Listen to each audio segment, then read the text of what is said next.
我先把今天这期最反直觉的结论放在最前面，省得你听到一半才反应过来。如果你现在持有 Meta 的股票，或者你正在考虑买进，你需要知道一件事，你买的不是这家公司的所有权，你买的是一张入场券，进入一个由一个人永久统治的数字王国。这张入场券允许你分享利润，不允许你对任何决策说话。这听起来像在玩文字游戏，但你看完这期，你会知道这不是文字游戏，这是一个写在公司章程里的合法的永远无法被你推翻的事实，而这个事实直接影响你怎么去读 Meta 财报里的每一个数字，直接影响你今年要不要把仓位再加一点，直接影响你5年之后回头看这笔投资的时候，你会感谢自己还是会怪自己。现在我把矛盾摆给你看。2025年第4季度 Meta 旗下的 Facebook、Instagram、WhatsApp和 Messenger 这一组应用每天有 35.8 亿人在用，每个月有接近 39.8 亿人在用。你把这个数字放在地球上想一想，全球联网人口大概55亿出头，每10个上网的人里有7个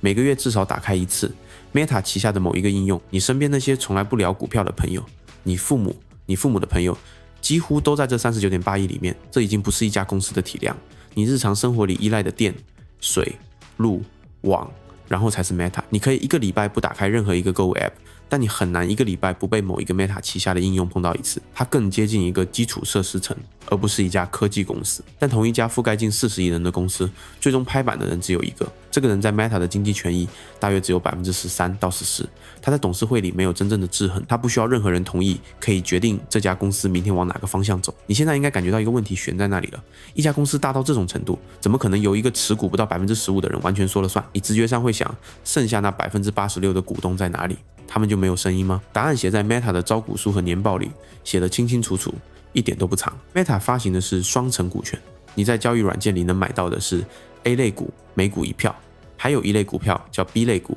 每股10票。B 类股不在公开市场流通，差不多全部攥在一个人手里。你猜的没错，这个人就是扎克伯格，他持有 B 类股的比例按 Meta 自己向 SEC 披露的最新代理声明是 99.7%， 把这个数字乘以每股10票，再加上他手上的少量 A 类股，他在所有股东大会上的投票权是 61%。 请你停顿一下，看看这个数字 61%， 这意味着剩下所有人，包括贝莱德、先锋、道富这些管理着上万亿美元的机构投资者，包括所有像你这样的散户，把投票权全部加起来也只有 39%。 你们联合起来永远凑不够一半，永远。你可能会问，那这 61% 具体能让他做什么？我给你列3件事，你感受一下。第一，他可以决定1年砸多少钱进资本开支，砸进哪个方向，不需要任何股东同意。Meta 2025年全年的资本开支是722亿美元，而2026年公司给出的指引区间是1150亿到1350亿美元，一年里翻接近1倍的资本开支，是他一个人拍板的。第二，他可以决定董事会里坐的是谁，也就是说，理论上应该来监督他的那批人是由他来挑的。你听清楚这句话有多荒谬，被监督者拥有任命监督者的权利。第三，他可以否决任何想要改变这个结构本身的提案。换句话说，这套规则是他用来玩游戏的工具，他还同时是这个工具的唯一修改人。你想推翻这套结构，必须先得到他的同意，这不可能。这就是为什么我要在这期一开头告诉你，你买的不是公司，你买的是一张入场券。我先给你一个初步判断，待会我会回来修正它。如果你是一个长期持有 Meta， 把它当成科技龙头那一类资产配置的人，这件事不会立刻对你的回报构成威胁，因为扎克伯格过去10年的判断大多数是对的。但你必须意识到一件事，你的回报命运绑定的不是一家公司的治理机制，而是绑定在一个具体的人身上。这两种风险性质完全不一样，一个可以分散，另一个不能。我会在后面回到这个判断，先把另一件你需要知道的事讲清楚。你可能会说，双层股权又不只是 Meta 一家，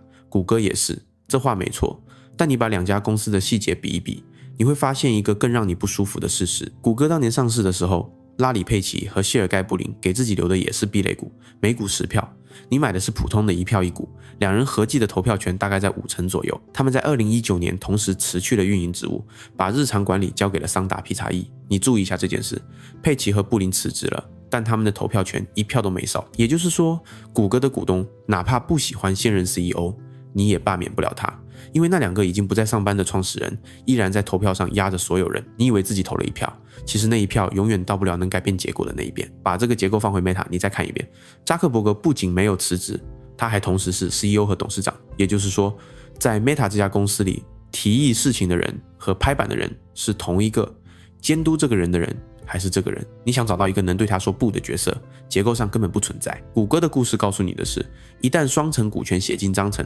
就算创始人哪天离开公司，控制权也不会回到股东手里。你买的那张票，从被印出来的那一刻起，就是一张陪跑票。Meta 的版本只是把这个事实推到了更极端的位置，这不是预测，这是已经发生过的事。我把它当成结构层面的类比，不是精确的数据对照，但方向是一样的。你买入这类股票的那一天，就放弃了任何意义上的治理参与权，你保留的只剩下现金分红和股价波动这两件事。下面这一段是大多数散户最容易被烧到的地方。华尔街分析师给 Meta 写报告的时候，几乎没有人会把治理结构列进风险因子的前3名。你打开任何一份卖方研报，第一页讲的是广告收入、增速、Reels 变现、AI 资本开支、Reality Labs 亏损。治理这件事最多在最后一页，在其他风险那一栏里露出一行字，你大概率会直接跳过去。这里有一个让很多人不舒服的结论：市场之所以不把这件事定价进去，不是因为它不重要，而是因为它根本没法被定价。你想一想，一家公司治理糟糕，会以什么方式被市场惩罚？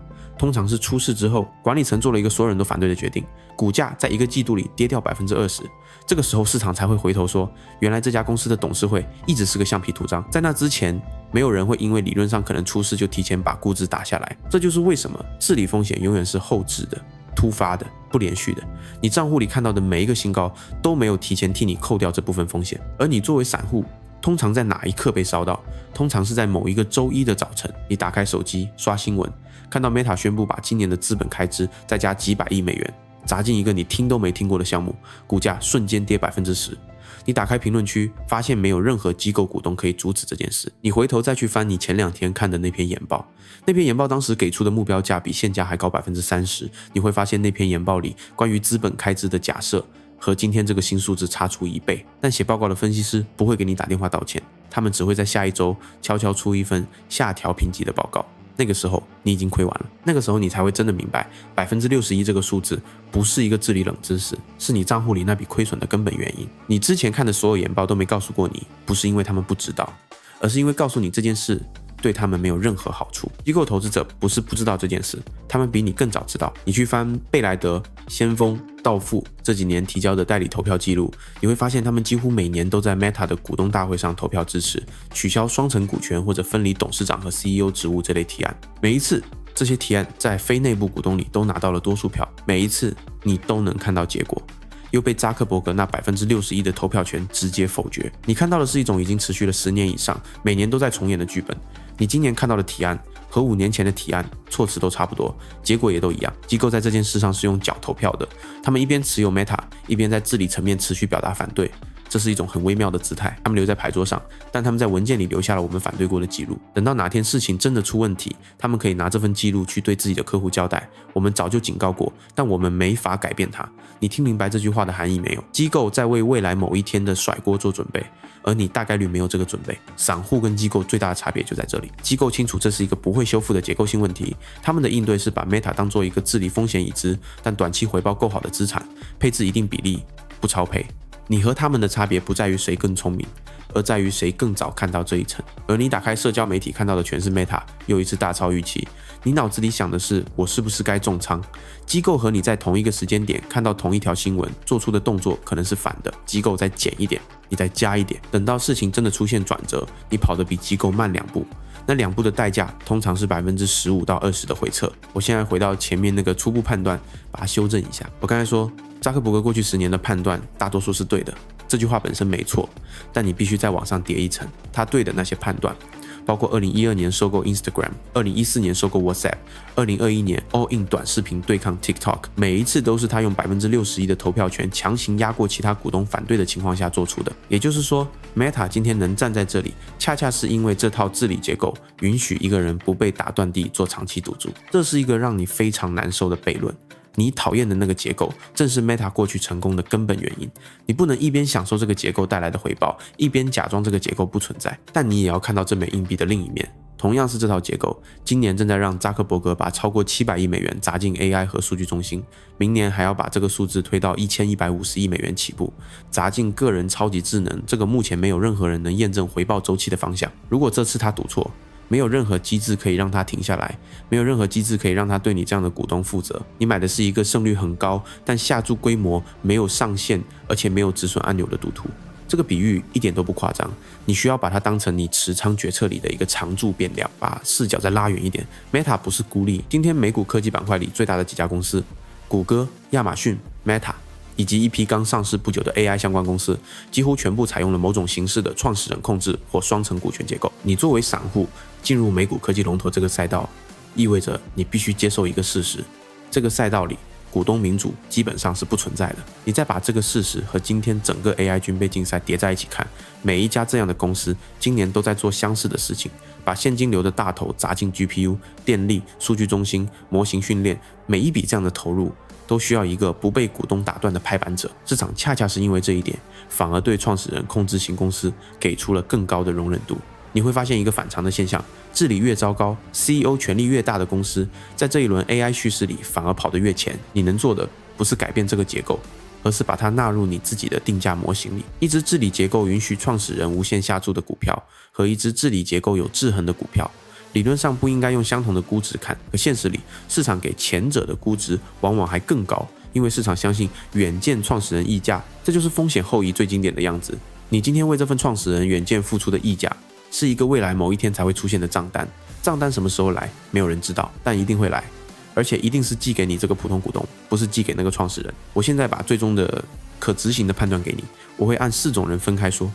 你对号入座。第一种人，你已经持有 Meta， 并且把它放在长期配置里，你不需要因为这期内容卖出，但你要做一件事，把 Meta 在你组合里的比例写下来。如果它已经超过你整个科技板块仓位的1/3，你需要在它下一次创新高的时候减一点。你要紧盯的先行指标是这个：什么时候你看到机构股东提案的支持率连续2个季度超过 65%， 那就是市场情绪开始转向的早期信号，按你自己的节奏减仓。第二种人，你还没买，正在考虑要不要进场，我直接说，你不要在 Meta 下一次发财报暴涨10%以上的当天追进去。那一天追进去的人，绝大多数会被未来6个月的某一次扎克伯格宣布再加一笔巨额资本开支打回原形。你要等的是相反的时刻，市场因为治理或资本开支恐慌， Meta 股价单周跌8%以上，但月活和广告基本面都没有恶化的那个时候，你才分批进。第三种人，你做短线吃的是事件驱动的钱，对你来说，这件事的可操作信号在每年5月到6月 Meta 股东大会前后，那段时间股东提案集中投票，机构表态会被新闻放大，是一个可以做事件交易的窗口。具体方向取决于当年提案的内容，你需要提前2周开始追踪 Share 和 IS 这2家代理咨询机构的建议报告。这2份报告里出现的关键词会决定大会当周 Meta 股价的短线情绪。你不需要赌大方向，你只需要赌情绪和报告之间的偏离。第4种人，你有期权能力，能做结构化对冲。长期裸多 Meta 的人，可以考虑用便宜的远期虚值看跌期权对冲一次治理黑天鹅事件。这个对冲大多数年份不会用上，会让你少赚一点，但它存在的意义不是替你赚钱，是让你在那一个真的出事的早晨，不需要靠刷新页面来决定要不要止损。你提前为这个早晨付了一点保险费，你换来的是那一刻的清醒。讲到这里，你可能已经发现这一期我没有给你一个简单的买或者买，我没法给你这个答案，因为这不是一个交易问题，是一个认知问题。你今天对 Meta 的判断，本质上是你对一个人能不能被相信10年这件事的押注。你愿不愿意做这个押注，只有你自己能决定。我能做的是告诉你，你押的到底是什么。留给你的问题是这个：当你把钱投进一家公司，你买到的到底是这家公司的一部分，还是只是一张允许你旁观别人做决定的入场券？这个问题不只关于 Meta， 它关于你接下来5年要碰的每一只美股科技龙头。我是3元，我们下期见。